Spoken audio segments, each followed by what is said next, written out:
आपके यहाँ दुर्गोपासना कल्पतरु है जी, यहाँ दिखलाई नहीं पड़ेगा है ना।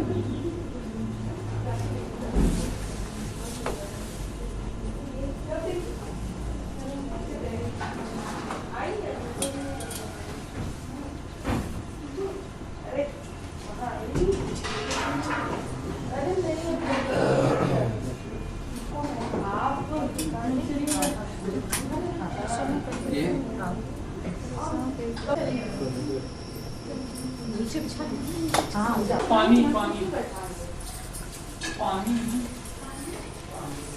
तो फिर उसको ज्ञान स्वरूप क्रिया ज्ञान ज्ञान शक्ति को मन करती और क्रिया शक्ति को प्राण करती, क्रिया शक्ति को प्राण करती। यह दोनों स्थिर आत्मा में विभिन्नता की इच्छा होने के कारण से दोनों ही गतिशील है। मन में गति नहीं होगी, मन में संतानता नहीं होगी तो मन नाम की वस्तु ही नहीं रह जाएगी। मन का अर्थ ही है चंचलता और ज्ञान का जो दूसरा अंश क्रियात्मक स्वरूप है उसका भी अर्थ है चंचलता, गतिशीलता। वायु यदि बंद हो जाए, उसकी गति समाप्त हो जाए तो उसका नाम वायु नहीं होगा, उसका नाम आकाश हो जाएगा। तो मन का चंचल होना स्वाभाविक है,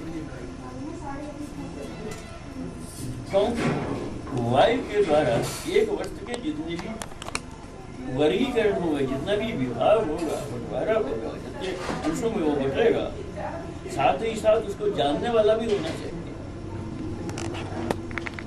उसका ज्ञान होता है। एक उसी में आत्मा की मूल शक्ति है साक्षी शक्ति, उसको देखते हुए यह मन को स्थिरता प्रदान करता है।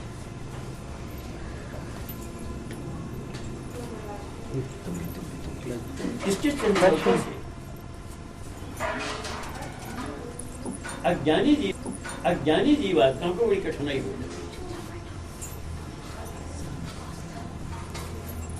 जैसे अत्यंत द्रुत गति से चलने वाले वाहन से किसी भी व्यक्ति को चक्कर आने लग जाता है।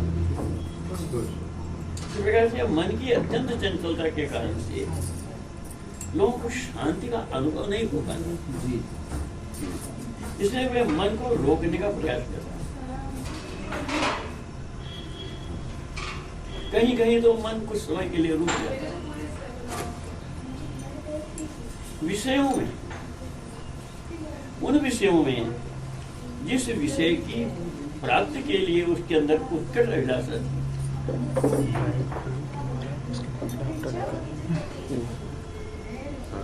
और उसके लिए चिरकाल तक प्रतीक्षा करनी पड़ी। जब उसकी उपलब्धि होती है, उसकी उस इच्छा की पूर्ति होती है, तो मन उस स्थल पर कुछ देर के लिए विश्राम सा करता है, तन्मय हो जाता है। उस समय मन को सुख की प्रतीत हो, स्थिरता की, शांति की प्रतीत हो, मन पुनः उस शांति को चाहता है। लेकिन उसी वस्तु में कभी कभी तुझको शांति मिल जाती है और कभी वह नए विषय की खोज करता है, कुछ नया सुख मिले, मन फिर चंचल, उसकी अपेक्षा कोई दूसरा। कुछ दिनों के बाद वहां भी जब उसकी उपलब्धि हो जाती है, उसके बाद मन वहां से धीरे धीरे चलना प्रारंभ कर देता है। लेकिन उसके सामने दो वस्तु आ गई सामने, एक तो मन स्थिर होकर के देखे किसी का रस ले, और दूसरा उसमें नित्य नवीनता हो।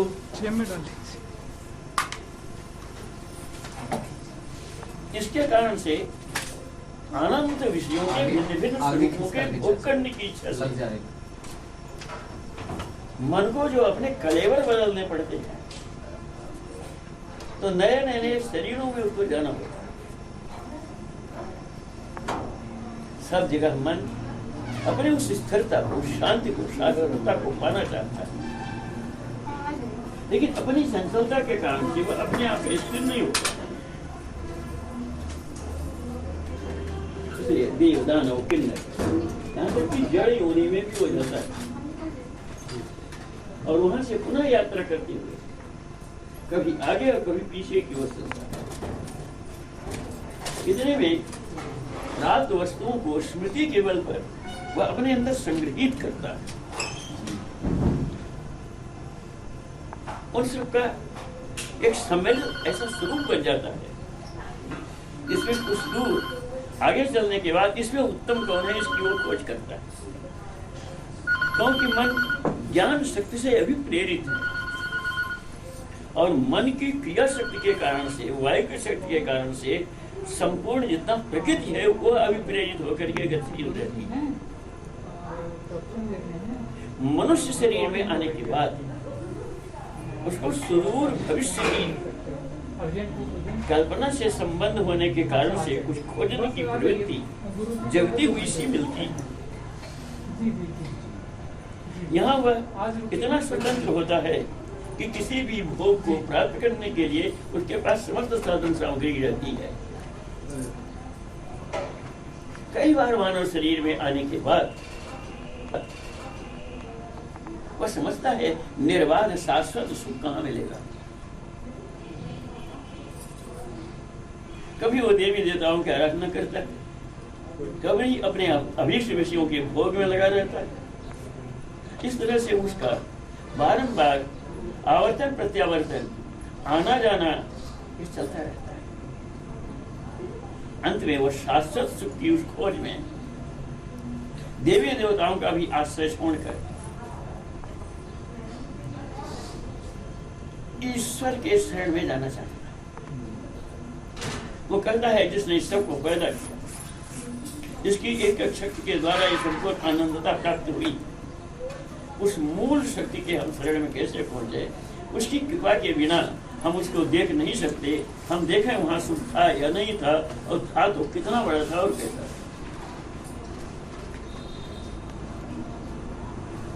कई जन्मों के अनंतर उसके संस्कार और खोज के फलस्वरूप उसको मार्गदर्शक गुरु की उपलब्धि होती है। यह गुरु की उपलब्धि और गुरु की खोज एक जन्मों में नहीं होती। कई जन्मों के अंतर, कई जन्म में मानव शरीर में आने के बाद फिर शाश्वत सुख के लिए वह किसी से कुछ पूछना चाहता है, जानना चाहता है, और नहीं मिलने पर भी खोजता है। तो जिन जिन भोगों को वो भोग चुका है उनकी कमियों की ओर उसकी दृष्टि जाती है, और उससे वो उपराम होना चाहता है। लेकिन पुराने भोगे हुए विषय फिर उसको उधर ही डाल देते हैं, और उसके मन में प्रश्न खड़ा होता है कि व्यक्ति जान करके गलती क्यों करता है। जब जानता है कि उधर जाने से हमें कष्ट हुआ, फिर उधर वो क्यों जाता है। यह मन के अंदर जो प्रश्न उठता है, इसी की मन की एक शक्ति का नाम बुद्धि।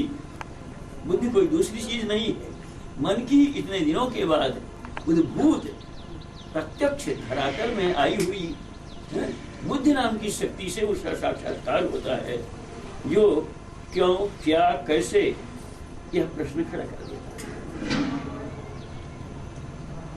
हम जानते हैं कि गलतियां हैं, और कुछ दिनों के बाद फिर उधर क्यों जाते। बात सही क्या है? बात सही है कि हम जितना जानते हैं कि सुख का साधन जितना है, उसके आगे का रास्ता हमको नहीं मालूम। तो बारंबार लौट करके पुनः पुनः चर्वित सर्वणानाम, उन्हीं भोगे हुए विषयों की ओर ही उसको जाना पड़ता है। क्योंकि वो देखता है कि इसके अलावा कुछ है ही नहीं सुख का, तो इसी में हमको घूमना पड़ेगा, विषयों को बदलना पड़ेगा, जाना पड़ेगा। यही कारण है कि मन बारंबार भोगे हुए विषयों में, जहाँ उसको कष्ट का अनुभव हुआ था, शाश्वत स्थिरता या शांति नहीं प्राप्त हुई थी, मन चंचलता नहीं, टिकाव चाहता है। क्योंकि कभी वह शाश्वत स्थिर आत्मा में लीन होकर के शाश्वतता का अनुभव कर सकता है। उसे पूर्ण प्रतिविज्ञा उसको उधर ले जाना चाहता है। तब शास्त्र से जनसंपर्क से धीरे धीरे लोग कहते हैं उन भोगों को छोड़ो, बिना भोग के रहो, चाहे सुख मिले चाहे नहीं मिले। क्योंकि इन सब चीजों से वो अपने आप त्रस्त हो चुका था, इससे उसकी आशा टूट गई थी कि जहां जहां सुख मिला वहां वहां दुख मिला। इसलिए अब वह कुछ देर के लिए कमर कस करके इनके त्याग की ओर लगता है। नई उपलब्धि हो या नहीं हो इसकी चिंता वो छोड़ देता है। जहां वह देवी देवताओं से अपने सुख दुख की कामना छोड़ जाता है, वह एक ऐसे शाश्वत आत्म तत्व चेतन तत्व की कल्पना करता है जिसको इन सुख दुखों से विषयों से कोई संबंध नहीं। संभवतः वह शून्य में जीना चाहता है और मन उसके लिए किसी से प्रेरणा पा करके शून्य में जीने के लिए बाध्य हो जाता है। बहुत दिनों तक शून्य से में वो जीवित रहता है, तो जैसे विषयों में निरंतर रहने से उसका वह अभ्यस्त हो चुका था, उसी तरह से शून्य में रहने के लिए उसका अभ्यास हो गया है। अब शून्य में रहना उसको लिए सरल। ऐसी स्थिति में चारों तरफ का भटकाव उसका समाप्त होता है। तो वो सोचता है इस शाश्वत सत्य का और मेरा भी कोई आधार है क्या? और यदि नहीं है तो मैं ही आधार क्यों न हो जाऊं? यह उसके आत्मशक्ति का जागरण करना है। तो मैं ही इसको देखता हूं कि सुख मिला कि नहीं मिला और मैं ही सुख ढूंढता हूं, तो क्या मेरे दो स्वरूप नहीं है? एक चुपचाप देखने वाला और एक चुपचाप उनकी ओर दौड़ने वाला। अपने इदम और अहम के रूप में दो रूपों को वो देखना प्रारंभ कर देता है। और ऐसे व्यक्ति आत्माओं को वो पा जाता है जो इन सुखों और दुखों की आशा छोड़कर अपने आप अपने में आत्म केंद्रित हो चुके हैं। उनको आप संत, महात्मा, ऋषि, महर्षि, ब्रह्मर्षि चाहे जो कुछ भी कर सकते हैं। उनको आप परम परमात्मा में राम कृष्ण भी कर सकते हैं। सगुण साकार में और निर्गुण निराकार में अपने आप अपनी आत्मसत्ता।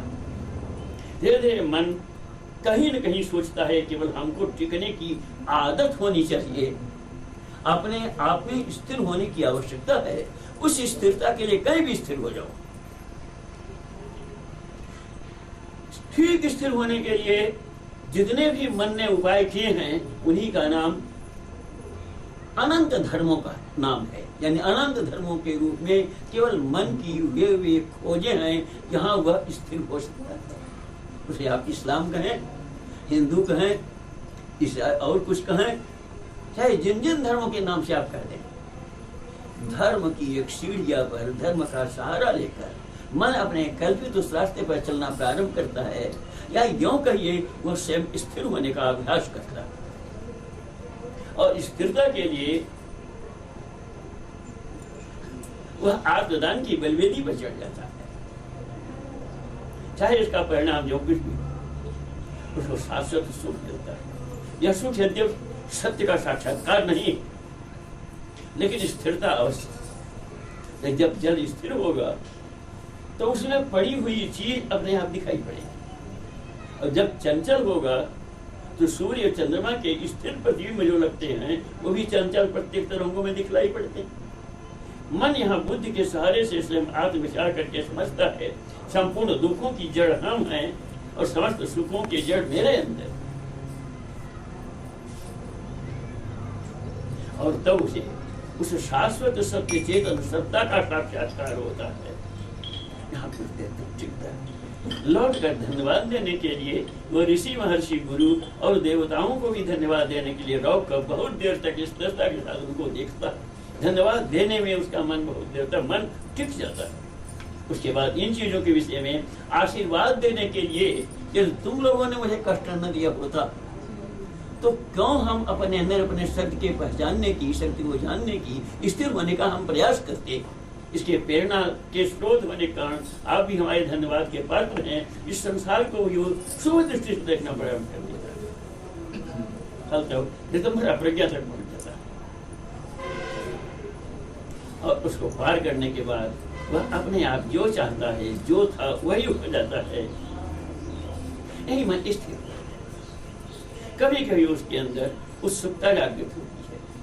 दिगंबरा प्रज्ञा में पहुंचा हुआ, प्रज्ञा की पारविदता की अवस्था में वह योगी मन, वह योगी मन अनंत अनंत ब्रह्मांडों की सृष्टि करता है, पालन करता है, उसका स्वीकार करता है।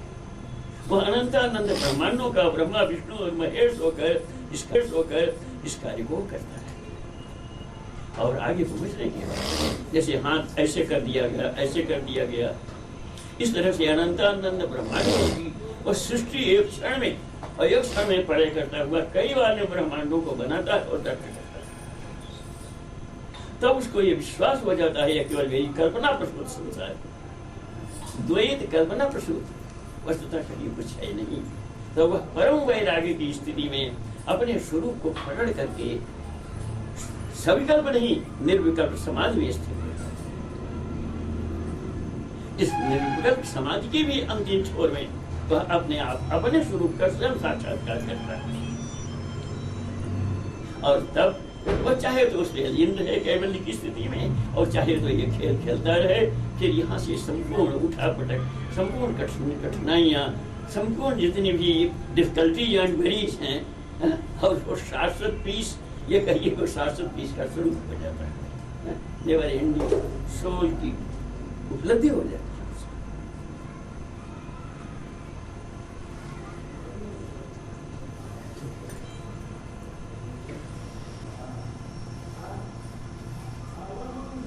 सहज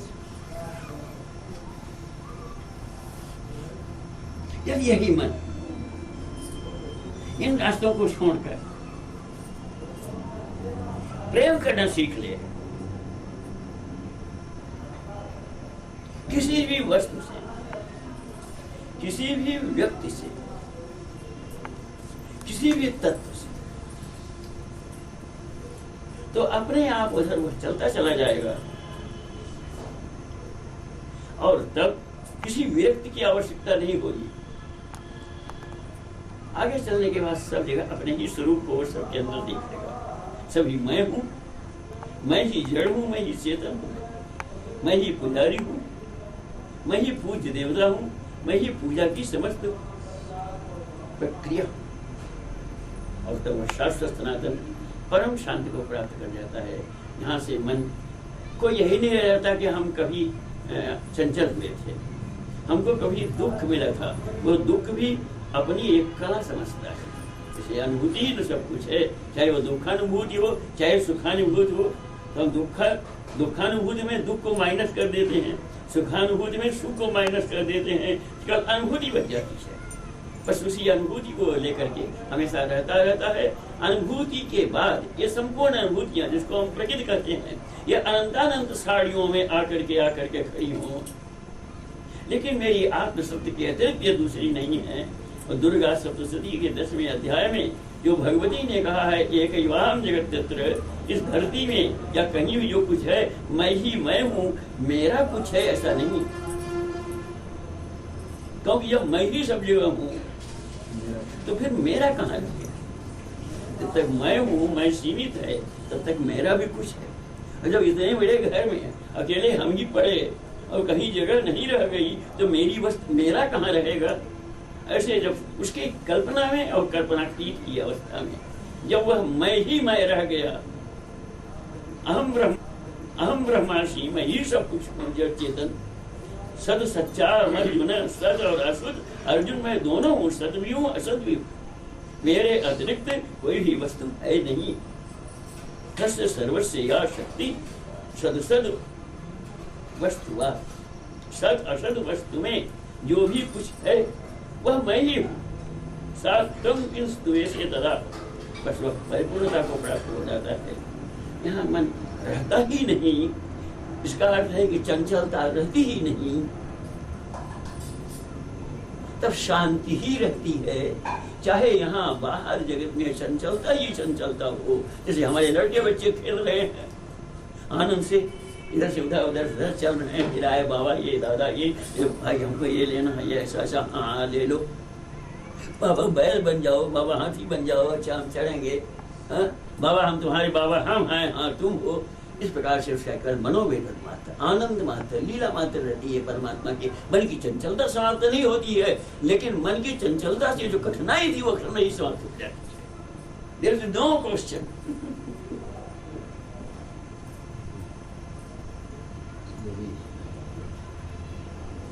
इसी प्रेम को प्रारंभ करने के लिए, सही दिशा देने के लिए देवोपासना प्रारंभ की जाती है।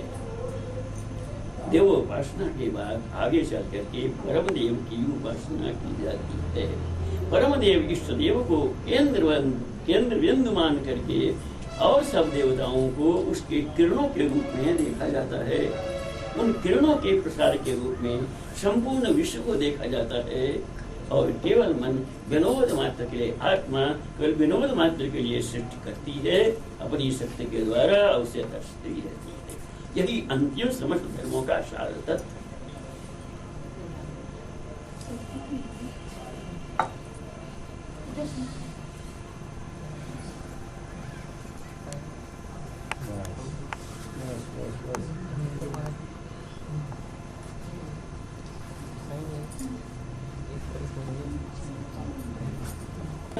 वो पहले अपना काम करते रहे और अपना काम स्वयं करते थे जी। 12 महीने हरी रहती है।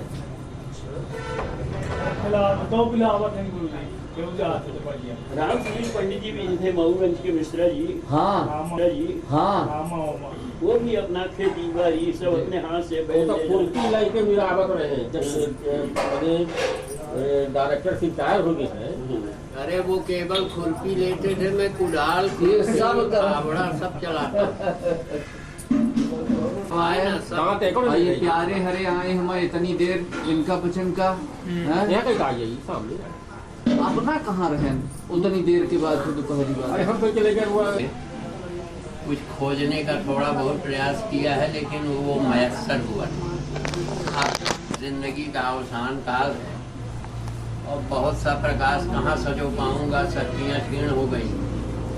अब जो गुजर रहा है, हमारे मित्र हैं वहाँ, वो हरियाली थोड़ा बहुत है, कुछ अपने वृक्ष साथी है, कुछ फूल साथी है, और उन्हीं में मैं उस ब्रह्म का दर्शन कर लेता हूँ।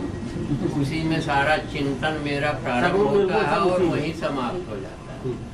धरती को मैं जैसे मन पड़ता है उलटता पलटता हूँ, रौंदता हूँ, और उसी सुथराव में पिछले 10 वर्ष हमारे गुजर रहे हैं। और बड़ा आनंद आता। हम बिल्कुल 2 लोग रहते हैं, दोनों बुढ़े, वो रोटी खिला देती हैं, हम अपना सुबह से शाम तक जो जीने आया, जितना शक्ति चली उतना करते हैं।